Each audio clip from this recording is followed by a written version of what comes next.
Hey everyone, and welcome to this deep dive. Today we're tackling something that it's close to home for a lot of guys out there. Divorce, and yeah, it can be a real battle. It really can be. There's so much emotional turmoil, and sometimes it feels like you're just totally powerless. Exactly. And to guide us through this, we're diving into surviving the divorce wars. This book's written by a guy who went through a really rough divorce himself, and he's not holding back. He's talking about the legal system, the financial hit, and all the pressure society throws at men going through this. Yeah, what's powerful about the book is how honest he is. He really argues that the system is rigged against men, especially when it comes to custody and finance. Yeah, he uses that term rig system a lot, and really makes you think.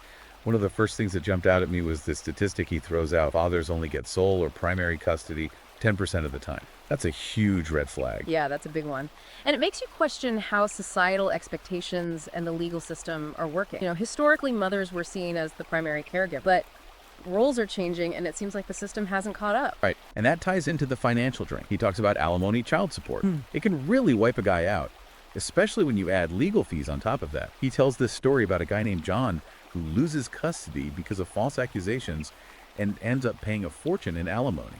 John's story really shows how vulnerable men can be in this system. It's not just about the money, it's about the emotional impact, feeling trapped, the potential for being taken advantage of. It's like the system assumes you're guilty until proven innocent, and the burden of proof is on the man. He argues that some women use this to their advantage, making accusations that are hard to disprove and can sway the judge's decision. Yeah, and he points out how that fear of false accusations can make men afraid to fight for their rights or defend themselves. It creates this environment of fear and uncertainty that hangs over the whole process. And it's not just the legal and financial stuff that's hard. There's also that pressure from society, the expectation that men have to be strong and stoic, the providers, even when everything's falling apart. He quotes a man who felt like a total failure because he couldn't financially support his ex-wife and kids after the divorce.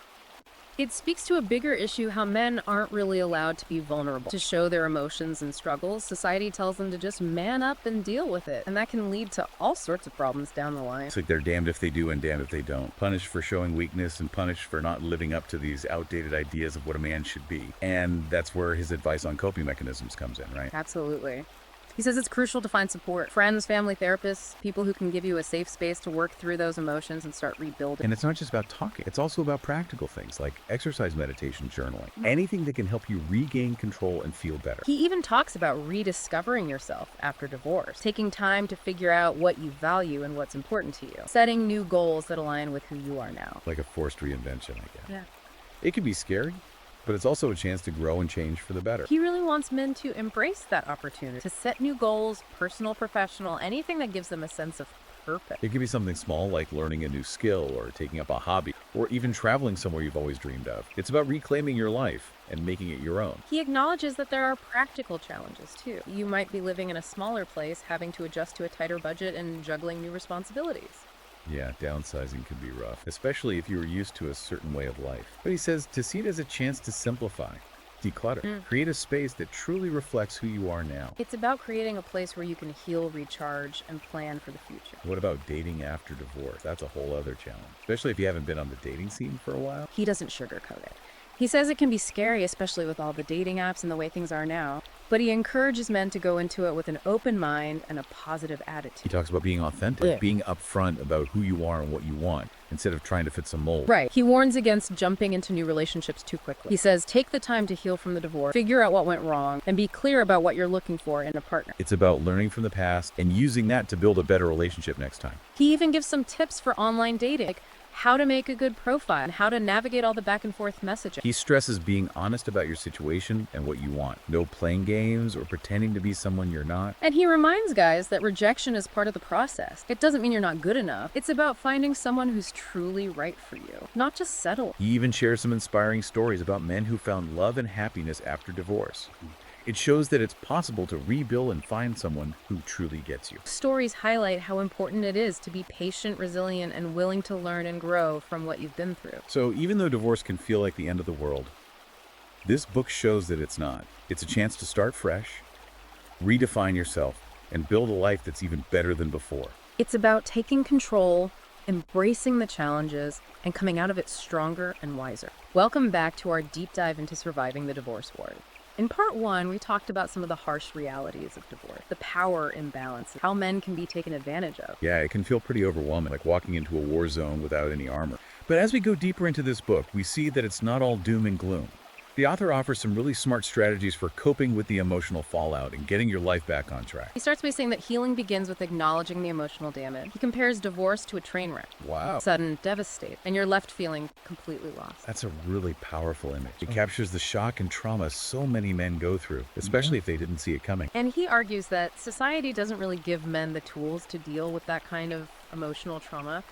They're expected to just brush it off, bury their feelings, and keep going. Yeah, that whole man up thing. Right. But bottling up your emotions is never healthy. Right. It can come out in bad ways later on: anger, depression, substance abuse. Exactly. He stresses that seeking help isn't weak. It's actually a sign of strength. He encourages men to find a therapist, join a support group, or even just talk to a friend or family member, someone they trust. It's about having a safe place to process those emotions and develop healthy ways to cope. And it's not just about talking it out. He also suggests practical things like exercise, meditation, and journaling to take care of yourself. These can help you feel more in control and improve your well-being when everything feels chaotic. He even talks about the importance of rediscovering yourself after divorce. It's a time to look inward, reassess your values and priorities, and set new goals that align with who you are now. It's kind of like a forced reinvention in a way. Scary, but also a chance for growth and positive change. He really encourages men to embrace that opportunity, to set new goals, personal, professional, whatever, gives them a sense of purpose and direction. Yeah, it could be as simple as learning a new skill, taking up a hobby, or even traveling to a place you've always wanted to go. It's about taking back your life and making it your own.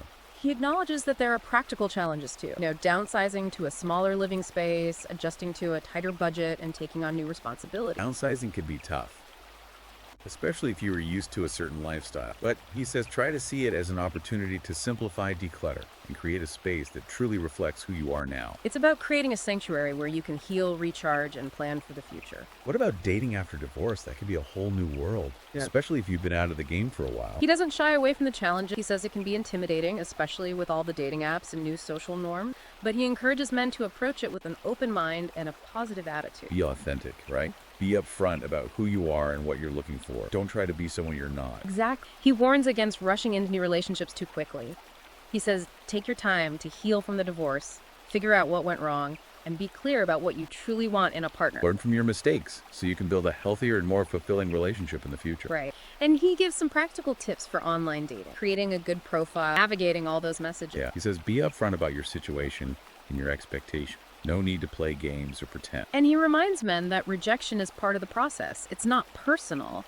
It's about finding the right person for you, not just settling for anyone. And he shares some really inspiring stories about men who found love and happiness after divorce. Proof that you can rebuild your romantic life and find someone who truly understands and appreciates you. Those stories really show how important it is to be patient, resilient, and willing to learn and grow from your experience. So even though divorce can feel like the end of the world, this book reminds us that it's not.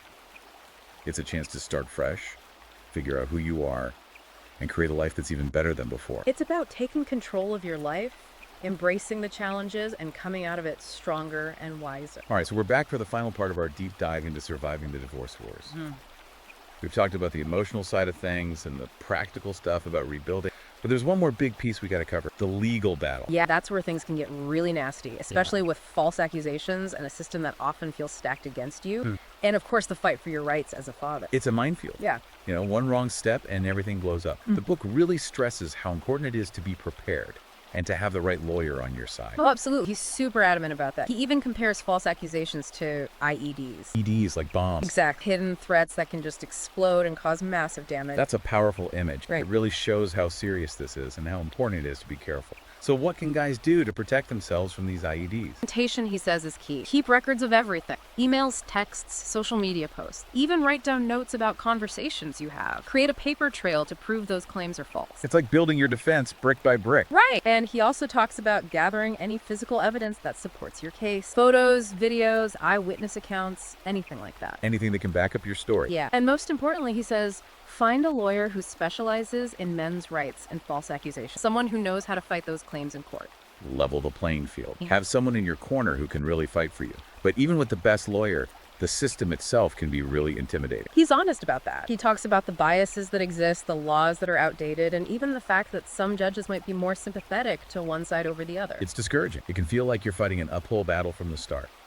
But he says don't give up. Be informed, understand the system, play by the rules, but be strategic too. Knowledge is power, especially in a legal fight. He says it's crucial to know the laws in your state because divorce laws can be really different from place to place. And of course, having a good lawyer, even if it seems expensive, is really important. He sees it as an investment, protecting your rights, making sure things are fair. A good lawyer can help you navigate the system and fight for your best interests. Like having a guide through a dangerous jungle. They know where the traps are and how to avoid them. But even with the best preparation, legal battles can be emotionally draining. No doubt. Court appearances, depositions, mediation, it's all stressful.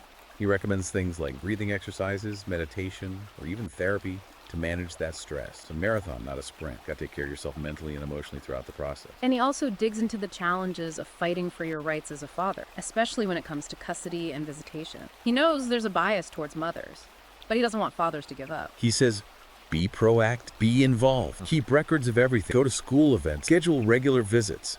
Write down everything about your interactions with your kids. Build a strong case that shows how much you care. He even suggests finding support groups or online communities for fathers going through divorce. Talking to other guys who get it can be really helpful. To remind you that you're not alone in this. There are other people who've been there and made it through. And that brings us to his final message. He talks about the importance of self-improvement during and after the divorce. And he's not talking about trying to be someone you're not.